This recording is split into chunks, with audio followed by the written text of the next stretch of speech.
Zee 24 तास, एक पाऊल पुढे.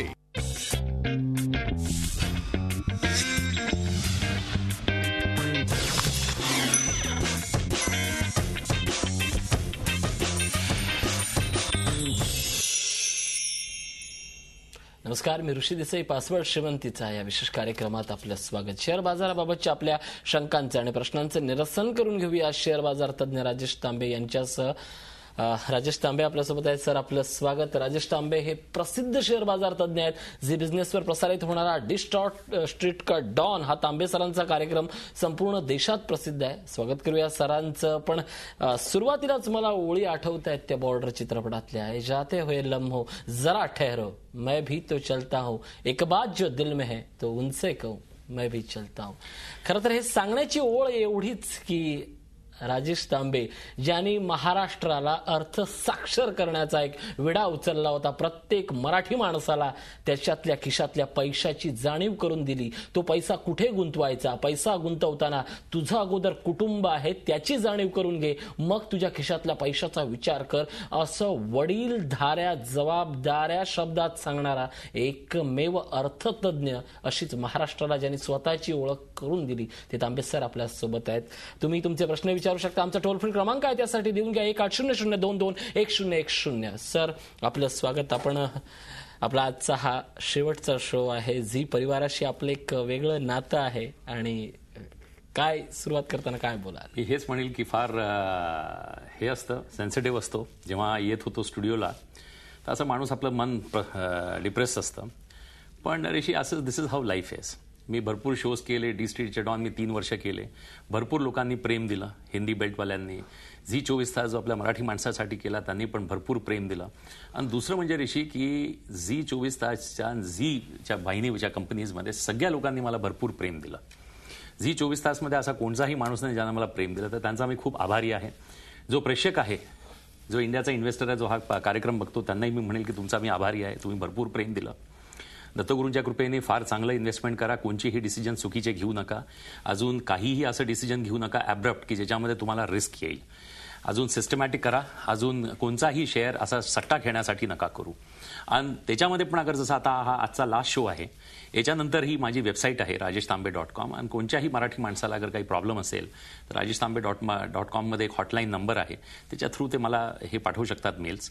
पण मेल्स भरपूर येतात, पण याची गॅरंटी थोडी कमी आहे की नंबर खूप जास्त असतो. पण डेफिनेटली काहीतरी तो रिप्लाय त्यांना मिळेलच. तर खूप खूप आभारी आहे मी पुऱ्या हिंदुस्थानच्या जनतेचा, अजून खासकर महाराष्ट्राच्या लोकांचा. जय महाराष्ट्र. नक्कीच सर, तुम्ही असं म्हणताय की ही गोष्ट, ही वेळ भावनिक होण्याची आहे. पण जो माणूस आपण जातोय असं सांगून दुसऱ्याच्या पापण्यांमध्ये अश्रू ठेवून जातो, त्या माणसाची भावनिक गुंतवणुकीबद्दल काय बोलायचं. पण महाराष्ट्राला ज्या ज्या वेळी त्याचा हात खिशाकडे जाईल, त्याचा हात वॉलेटकडे जाईल, पैशाच्या पाकिटाकडे जाईल, तेव्हा नाव राजेश तांबे आठवेल हे मात्र नक्की. सर, आपण आज सुरुवात करूया. ज्या पद्धतीनं या सगळ्या कार्यक्रमाची सुरुवात झाली होती त्याच प्रश्नावरनं मी पुन्हा एकदा तुम्हाला थोडंसं रिवाइज करीन की या सगळ्या शेअर बाजारात नेमकं कोणी उतरावं, कोणी आपला पैसा गुंतवावा.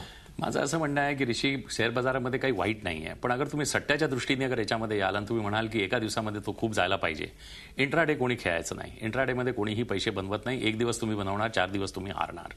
त्याच्यापेक्षा जसं मी सांगितलं की एक हिंदुस्थानाचा जो मराठी इन्व्हेस्टर आहे त्यांनी एक ॲलोकेट करावं की मला किती पैसे टाकायचे, 10,000, 20,000, 30,000. एक पायलट प्रोजेक्ट करावा आणि त्याच्यामध्ये त्यांनी फक्त 3 की 4 कंपनीजमध्ये इन्व्हेस्ट करावे सेक्टर वाईज, ज्यांचे फंडामेंटल्स एकदम खूप छान आहे. तर काही झालं तरी त्या शेअर्स खाली नाही जाणार. जसं आता तुम्हाला सांगतो HCL टेक्नॉलॉजी लोकांना 400, 450 पासून सांगतोय, 800 रुपयाचा भाव झाला. म्हणजे ज्यांनी तेव्हा आपले हे ऐकलं झी 24 तासवर पण पासवर्डमध्ये, आज त्यांना 100% प्रॉफिट झाला. मार्केट सगळे वर्ल्डचे खाली आहे. Even companies like Infosys is doing so bad, but HCL टेक्नॉलॉजीमध्ये खूप छान एप्रिसिएशन आहे. तर हे असं अगर त्यांनी काहीतरी मॉडेल फॉलो केलं आणि लसपासून, ग्रीडपासून थोडेसे दूर राहिले तर डेफिनेटली स्टॉक मार्केट काही वाईट की जसे ऐकणारे, वडीलधारा शब्द मानणारे महाराष्ट्रात अनेक जण गुंतवणूकदार आहे. महत्वाचे एक फोन येतोय, विजय पाटील आहेत पुण्याहून. बोला, तुमचा थेट प्रश्न विचारा. हॅलो. हा, मी पुण्याहून बोलतोय राजेशजी. विजय पाटील. नमस्कार. मला विचारायचं होतं, माझ्याकडे रिलायन्स इंडस्ट्रीजचे 35 शेअर आहेत. ते जवळपास मी 2 वर्षापूर्वी घेतले होते. ऍव्हरेज रेट 870 ला घेतले होते. ओके. आणि मला आता त्याविषयी थोडंसं मला डायरेक्शन हवेत की मी अजूनही रिटेन करू की आता जे रेट आहे सध्याचा त्याला मी ते सेल आउट करू. नाही विजय भाई रिलायन्सची जेव्हा तुम्ही बॅलन्स शीट बघता प्रेझेंट टर्नओव्हर त्यांचा 3,60,000 कोटी, जो काइंड ऑफ नेट प्रॉफिट आहे कोणत्याही कंपनीचा, टाटा नाही, बिर्ला नाही, कोणतीही मल्टीनॅशनल कंपनीचा असा नेट प्रॉफिट नाही. हा एक अलग बिझनेस मॉडेल आहे त्यांचा. आणि आता जे गॅस एक्सप्लोरेशन करतात ते केजी बेसिनमध्ये आणि याच्यानंतर ज्या बाकीच्या गोष्टी होत्या त्याच्यामध्ये गव्हर्नमेंटने खूप छान डिसिजन घेतलं की त्यांना आता प्राइस 8.4 दिली आहे, क्योंकि वर्ल्ड ओव्हरमध्ये प्राइस इन्क्रीज झालेला आहे. तर जेवढी त्यांची प्रोडक्शन वाढेल तेवढा त्यांचा सेल वाढेल आणि त्याच प्रपोर्शनमध्ये जी तुम्हाला पहिले 4.2 ची प्राइस मिळत होती आता तुम्हाला 8.4 मिळेल, म्हणजे तुमचा प्रॉफिट पण डबल होऊन जाईल. तर इथून मी बघतो की जेव्हा तुमची प्रोडक्शन वाढेल, टर्नओव्हर वाढेल, गॅस जेव्हा वाढेल त्याची प्रोडक्टिव्हिटी, 3,60,000 करोडीचा टर्नओव्हर कोणत्या कंपनीचा आहे हो? टाटांचा पण नाही, बिर्लांचा पण नाही, सगळ्या कंपनीज पुट टुगेदर. इथे एक असं मॉडेल आहे की हे आहे. पण हे जरूर आहे की गॅस बिझनेस आणि ऑइल बिझनेस हा खूप याच्यामध्ये आश्चर्य हे असतात, तुम्हाला खूप लवकर मिळत नाही. तुम्ही धुंडायला जाता समुद्रामध्ये पण जिओलॉजिकल सरप्राइजेस असतात. पण हे असाच बिझनेस आहे, वर्ल्ड ओव्हरमध्ये हा रिस्की बिझनेस आहे. पण ते त्या बिझनेसमध्ये गेलेले आहे. बघायचं की बाकीच्या फील्ड्समध्ये, बाकीच्या ब्लॉक्समध्ये जिथे एक्सप्लोर करतात त्याच्यामध्ये त्यांना काय मिळतं. आणि त्याच्यामध्ये केजी बेसिनमधून त्यांची D6 मधून त्यांची प्रोडक्शन वाढली आणि बाकीच्या ब्लॉक्समध्ये पण त्यांना असं काहीतरी ज्याला म्हणतात ना अलादीन का चिराग मिळाला, तर मग तुम्ही विचार करा की काय कुठे जाईल ही कंपनी. तर definitely you have to hold. नक्कीच भविष्याचा हाच विचार आपण करत असतो. विशाल काळे आहेत आपल्यासोबत अहमदनगरहून. थेट विचारा तुमचा प्रश्न. विशाल, हॅलो. हा बोला. तुमच्या टीव्हीचा आवाज बंद करा आणि थेट तुमचा प्रश्न विचारा. हॅलो सर, मला नवीन शेअर गुंतवायचे. हॅलो. बोला, थेट प्रश्न विचारा. मला नवीन शेअर गुंतवायचे, त्यासाठी मार्गदर्शन हवं होतं. त्यांना काय मला वाटतं नवीन शेअर्समध्ये ते बात करू नका. समजा अगर वडिलांची काही जमीन असेल आणि तुम्ही आता विकली हो, ऑल ओव्हर इंडियामध्ये काय सगळीकडे जमिनींची एकदम छान प्राइस मिळते. तर जे तुम्हाला डबल मिळेल तर तुम्हाला वाटेल की आता या डबलला डबल करू, ट्रिपल करू. असं काही होणार नाही, क्योंकि मार्केटमध्ये सगळे तुम्हाला बुद्ध बनवण्यासाठी बसलेले आहे. फिक्स डिपॉझिट करा, टॅक्स प्लॅनिंग करा आपली चांगल्या सीएला पकडून, आणि त्याच्यातनं फक्त 10, 20, 30, 40 हजाराचा तुमची किती तुम्हाला त्या लँड सेलमधून पैसा मिळतो, एक 25-30 हजार रुपयाचा हे करून बघा. आणि त्याच्याने जेव्हा तुमचा कॉन्फिडन्स वाढेल तेव्हा मग तुम्ही फुल फ्लेजेड त्याच्यामध्ये या. कधीही फुल फ्लेजेड कोणत्याही कामामध्ये जायचं नाही एकदम. नक्कीच सर, हाच प्रश्न मी पहिल्यांदा विचारला की नेमकं कोणी उतरावे. साधारणपणे ज्याच्याकडे पैसे खूप जास्त आहेत त्या माणसानं उतरावं की पैशाची योग्य गुंतवणूक असणाऱ्या माणसाने यात उतरावं.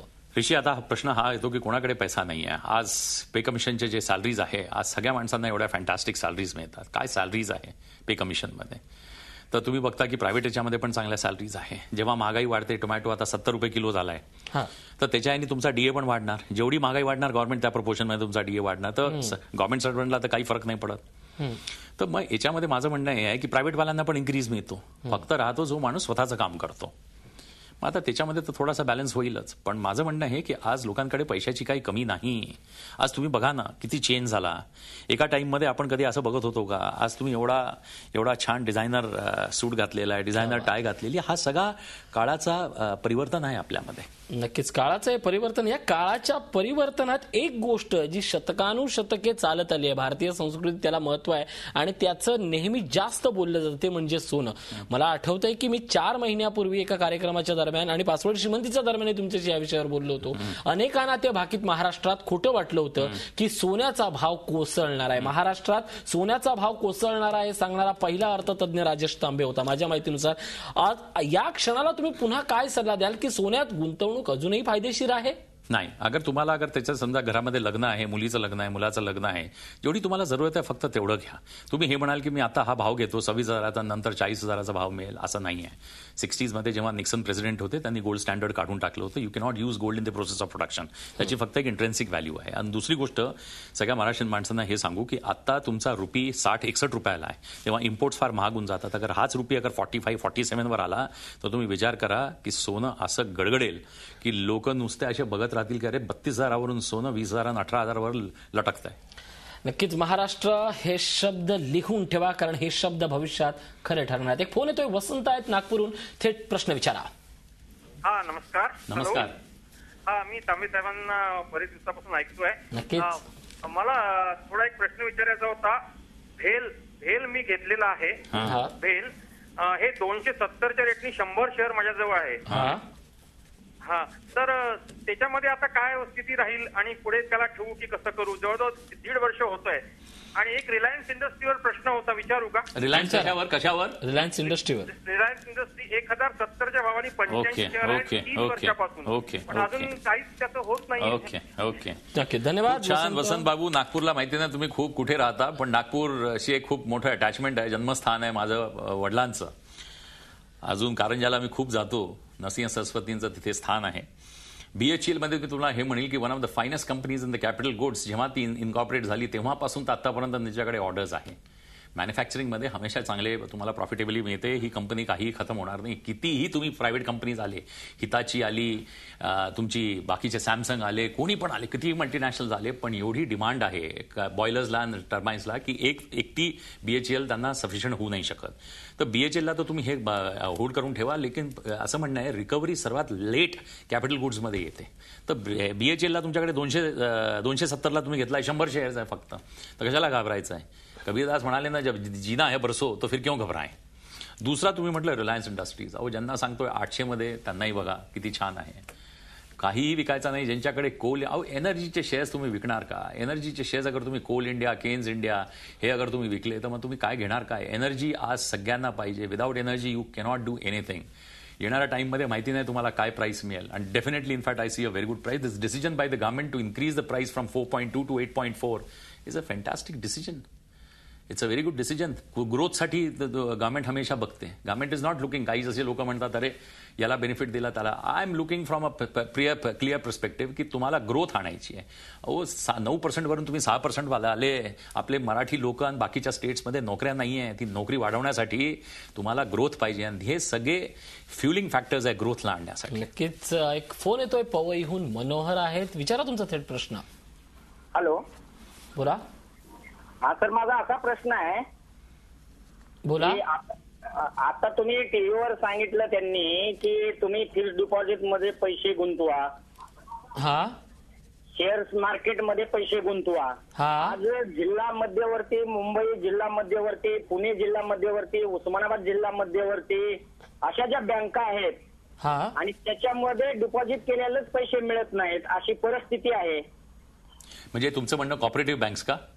नाही, कॉपरेटिव्ह नाही, जिल्हा मध्यवर्ती सहकारी बँक. तुमचा प्रश्न विचारा, मी तुमचा प्रश्न विचारा. तर त्याच पैसे देत नाही, तर शेअर मार्केटमध्ये जर गुंतवलेले पैसे नाही मिळाले तर त्याला जबाबदार कोण आहे? प्रश्न फार छान आहे मनोहर बाबू. मनोहर बाबू, तुम्ही म्हणता की जसं मी तुम्हाला म्हटलं की पुऱ्या हिंदुस्थानामध्ये स्टेट बँक ऑफ इंडिया आणि सगळ्या पब्लिक सेक्टर बँक्स आहे. जेवढ्या पण पब्लिक सेक्टर बँक्स आहेत सगळीकडे ऑल इंडियामध्ये डीपली पेनिट्रेटेड आहे. स्टेट बँक नसेल तर बँक ऑफ बरोडा असेल, बँक ऑफ बरोडा नसेल तर IDBI असेल, तर या सगळ्या बँक्स आहे. प्रायव्हेटमध्ये पण तुम्हाला आता एवढं डीप पेनिट्रेशन चालू आहे की सगळ्या बँका ऑल इंडिया बेसिसवरती ब्रांचेस उघडतात आहे. कॉन्सेप्ट आहे की माझा जेवढा कासा सर्वात जास्त राहील तेवढा माझी प्रॉफिटेबिलिटी राहील, क्योंकि जेवढे त्यांना करंट अकाउंट आणि सेव्हिंग्स बँक अकाउंट मिळतील तेवढी त्यांची प्रॉफिटेबिलिटी वाढेल. फिक्स डिपॉझिट्स बँकांना नको, क्योंकि फिक्स डिपॉझिट्सवरती जे एजेड पीपल आहेत त्यांना इंटरेस्ट द्यावं लागतं. मला फक्त करंट अकाउंट आणि सेव्हिंग्स बँक पाहिजे, त्याच्याने माझी फंडची कॉस्ट खाली जाते आणि मग त्या फंडनी मी खेळतो, तुम्हाला लोन देतो, तर त्याच्याने माझी बँकेची प्रॉफिटेबिलिटी वाढते, ज्याला आपण कासा म्हणतो. तर माझं म्हणणं हे, इंडियामध्ये आता एवढं डीप पेनिट्रेशन झालेलं साहेब, तुम्ही मला हे सांगता की तुम्ही कॉपरेटिव्ह याच्यामध्ये चाललाय, कशाला जायचं त्या कॉपरेटिव्हमध्ये? काय पब्लिक सेक्टर बँक्स नाही आहे? समजा तुमच्या घराच्या 20 किलोमीटर दूर असेल तर तिकडे जा ना, कशाला त्यांच्याकडे जाता? मी हे मान्य करायला तयार नाही. आज डीप पेनिट्रेशन आहे पब्लिक सेक्टर बँक्सचं. IDBI या ज्या गव्हर्नमेंटच्या पण बँकिंगच्या बँक्स आहेत, डीप पेनिट्रेशन आहे. आणि कंपनी अगर IDBI बँक सारखी पण उठली तर सर्वात मोठा हे आहे की गव्हर्नमेंट त्याला बॅक करणार. तुम्ही बघितलं युनायटेड वेस्टर्न बँकला IDBIने घेतला, लोक म्हणाले आमचे फिक्स डिपॉझिट जाणार. United western bank private bank होती, पण बघा त्याला गव्हर्नमेंटने सपोर्ट केला, फायनान्स मिनिस्ट्री सांगितलं IDBI विल टेक इट. आज लोकांचा पैसा सेफ आहे, लोक एकदम खुश आहे, एकदम खीर खातात आहे, हलवा खातात आहे, शिरा खातात आहे. तो why should you concept clear ठेवा. नक्कीच पैशाची सुरक्षितता प्रत्येकाला हवी असते आणि पैसे सुरक्षित कुठे राहू शकतील हे आपलं आपण ठरवायचं असतं. कारण तुम्ही आईकडे विश्वासानं दिलेले तांदळाच्या डब्यात ठेवलेले पैसे जेवढे सुरक्षित असतात तेवढे बँकातले असतील याबद्दल कोणीच भरोसा देऊ शकत नाही. एक छोटासा ब्रेक, पात्रा पासवर्ड श्रीमंतीचा.